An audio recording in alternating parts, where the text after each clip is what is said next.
Friends, मी संगीता महेश गौरी या YouTube चॅनलवर आपल्या सर्वांचे सहर्ष स्वागत आहे. हे बेबी आलू आहे. याची व्हेज बनवून दाखवणार आहे. हे आलूचे बेबी आहेत म्हणून त्याला बेबी आलू म्हणतात. मी हे बटाटे आता उकडायला टाकणार आहे. हे बेबी बटाटे मी 2 पाण्याने वॉश केलेले आहेत. आता मी त्याला उकडायला टाकणार आहे. पण याच्यामध्ये पाणी टाकायचं नाही उकडताना. हे असेच सुके उकडायचे. कुकरमध्ये वाफेवर उकडायचे आणि मग त्याचे सालं काढायची. त्याच्यामुळे बेबी आलूची व्हेज बनवण्यासाठी हे साहित्य घेतलेलं आहे. 1 चम्मच तिखट, अर्धा चम्मच मीठ, अर्धा चम्मच हळद, 1 कांदा, 1 टोमॅटो चिरून घेतलेला आहे आणि सांबार चिरलेला आहे. वॉश करून घेतला आणि चिरून घेतला. थोडे अर्धा चम्मचपेक्षाही कमी मसाले घेतले. पावडर मसाला 1 सुरुची मसाला आहे आणि 1 मी सावजी मसाला घेतला. थोडं मसाला पावडर, बस इतक्याच साहित्यामध्ये मी बेबी आलूची व्हेज बनवून दाखवणार आहे. उकडलेले आलू आहेत. बेबी आलू याचे टरफलं काढले आहे. आता आम्ही याची एक चॅलेंज घेतलं होतं, सोनू आणि मी. सोनू म्हणजे माझी डॉटर आहे. तर तिने काय केलं, ती नाही म्हणत होती असे कामं करायला, नाही म्हणते. पण मी तिला म्हटलं की कर, कारण की लहान मुलांचे कौशल्य वाढते त्याने. लहान मुलांना अशी छोटी छोटी कामे करायला सांगा फ्रेंड्स, कारण त्यांची स्किल डेव्हलप होते.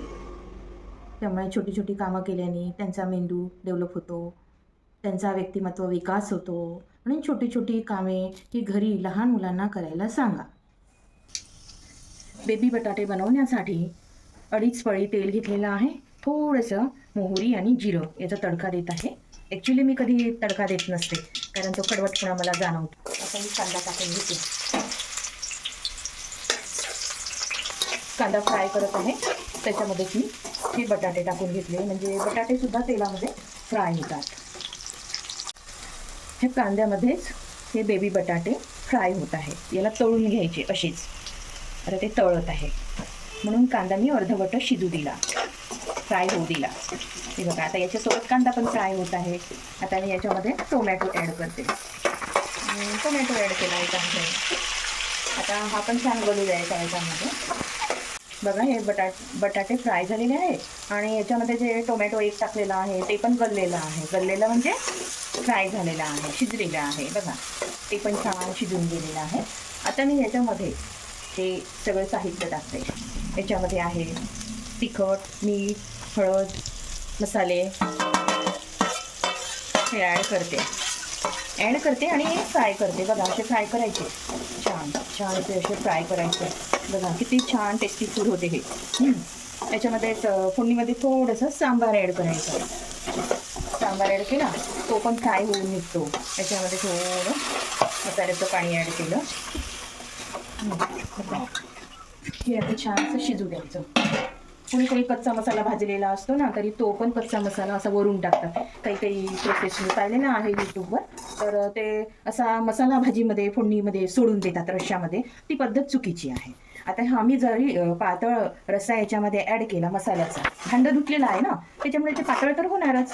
आता मी चिकन बनवलं होतं. ही भाजी उकडत आहे त्या मसाल्यामध्ये. आता हा मसाला आहे ना पूर्ण ड्राय होऊ देणार आहे मी.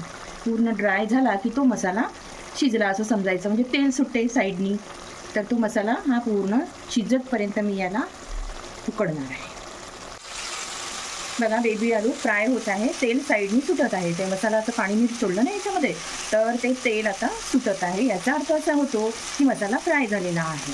बघा, फ्राय झालेला आहे. ही फोडणी कधीही मसाला जो असतो ना, पेस्ट, ती अशी छान फ्राय होऊ द्यायची. अगदी त्या फोडणीच्या पाण्यात सोडतात. काही यूट्यूबर असे आहेत की त्या फोडणीच्या पाण्यात वरून सोडतात. आमच्या विदर्भात ही पद्धत नाही आहे. ही विदर्भातली पद्धत आहे. हे बेबी आलू जरा ड्राय झालेले आहे.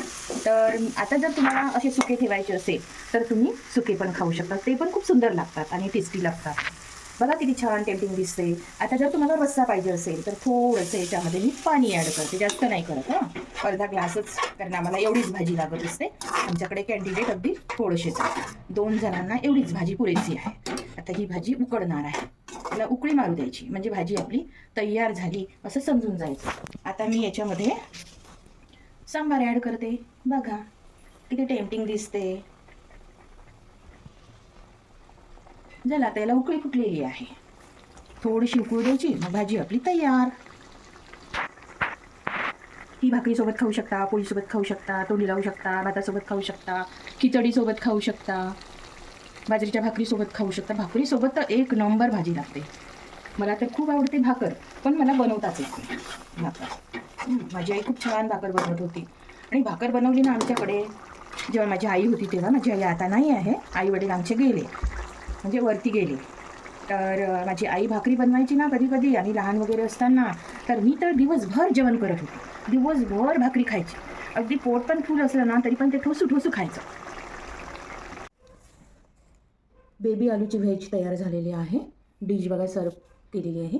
डिश कशी वाटली ती सांगा कमेंटमध्ये. Please like, share, subscribe. नवनवीन रेसिपीज पाहत राहा आणि कमेंटमध्ये सांगा कशा वाटल्या रेसिपीज.